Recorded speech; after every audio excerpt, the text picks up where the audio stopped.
Hello people of the internet, my name is Marlo. Welcome to my YouTube channel, and today we are checking out the ultimate internet drama queen, Trisha Paytas. We also have a special guest today.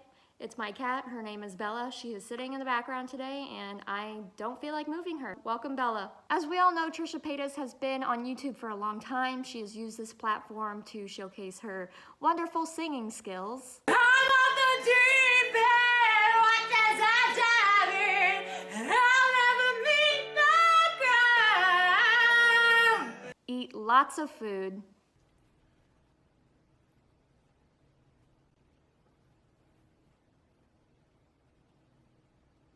And whatever else this kind of content is.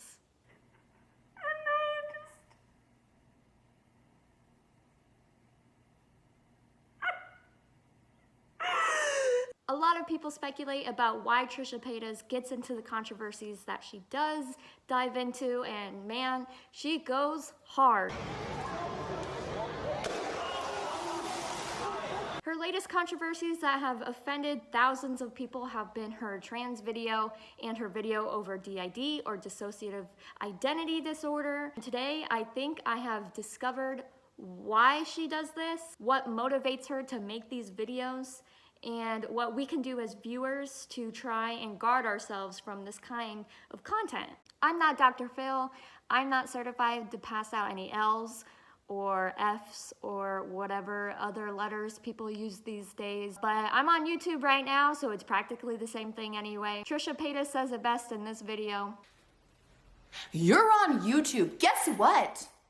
People are entitled to say whatever the fuck they want about your video. Trisha Paytas recently donated thousands of dollars to various charities in honor of her birthday earlier this May. Some of them include Doctors Without Borders, ASPCA, trans equality, various things that she feels like she is passionate about. So I thought, every year I always buy myself presents. I still bought myself some presents this year. Or I go on trips or I do parties, and I was like, you know what, let me just take that money and help out the way I can. This video is really important because it states a lot of things that relate to her trans video, kind of her DID video, and it says a lot about why she posts content like that ends up offending thousands of people. While I'm criticizing her past actions, I am supportive of her donations and do think that any amount given to charities of any kind is still important to recognize.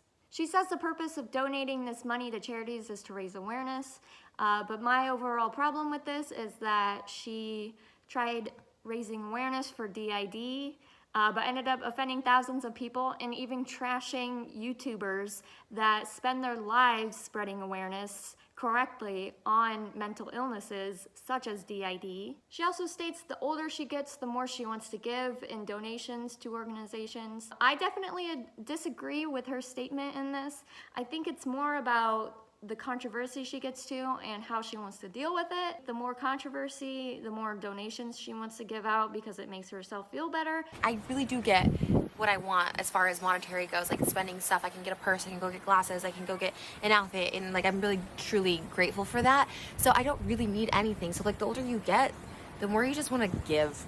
And it feels better to give. If someone wants to donate, it's more about the value a person receives in that and the purpose it gives to them.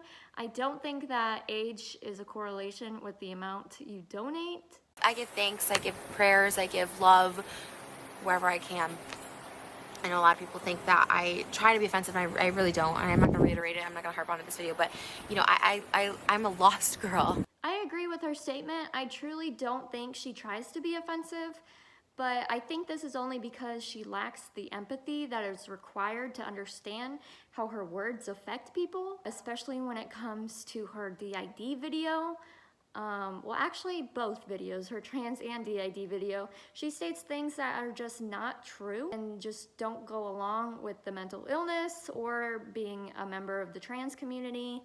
And it really affects other people because of their journey. Today, I am going to be doing a video that people might think is I'm trying to be offensive, or I'm setting back a movement or something like that. Her main thoughts start at 12:20 in this video. Basically, she says that you don't have to be either gender, you don't have to conform to either gender.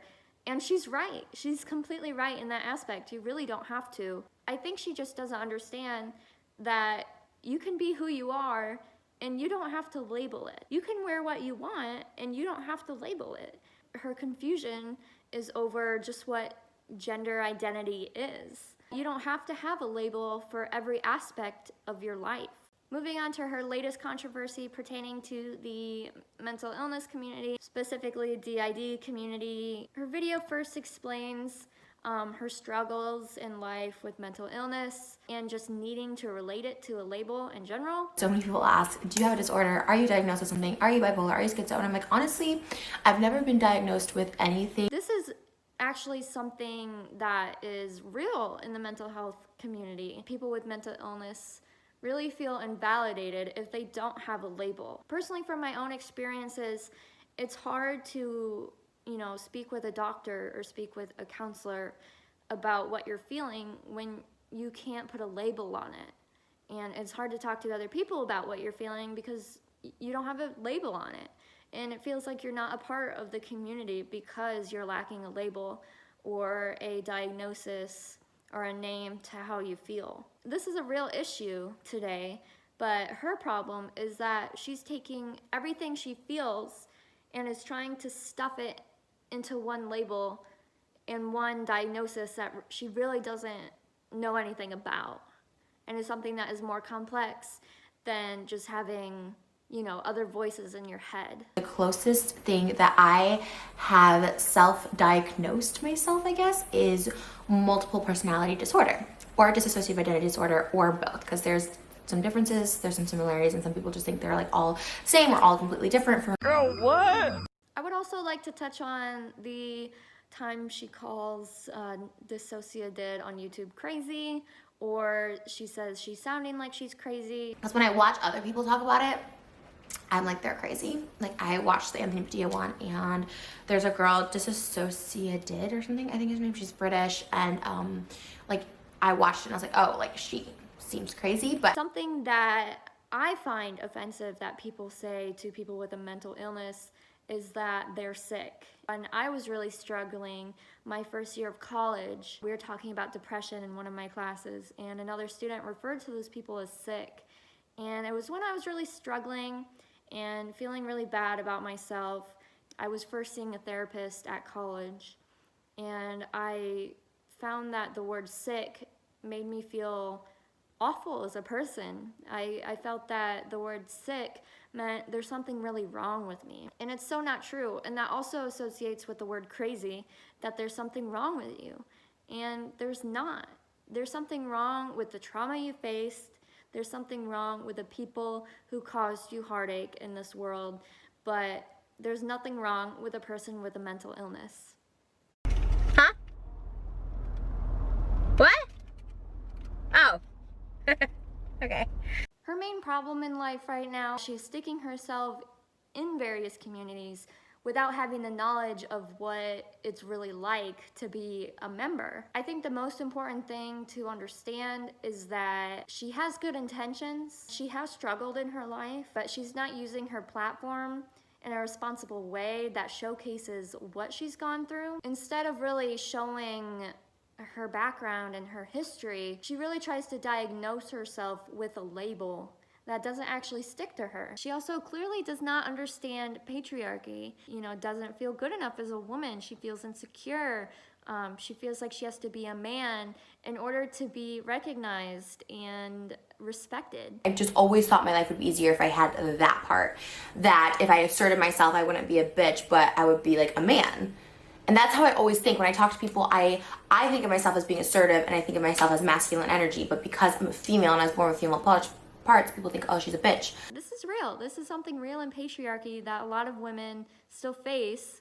All women still face. I think if she really understand more about feminism, not extreme feminism, just regular feminism, she would understand a lot more of how she's feeling and how she views her mental health. She's confused about her personality, she's confused about where she fits in, she's confused about her place in patriarchy. For now, I'm going to be sticking to my favorite part of Trisha's content.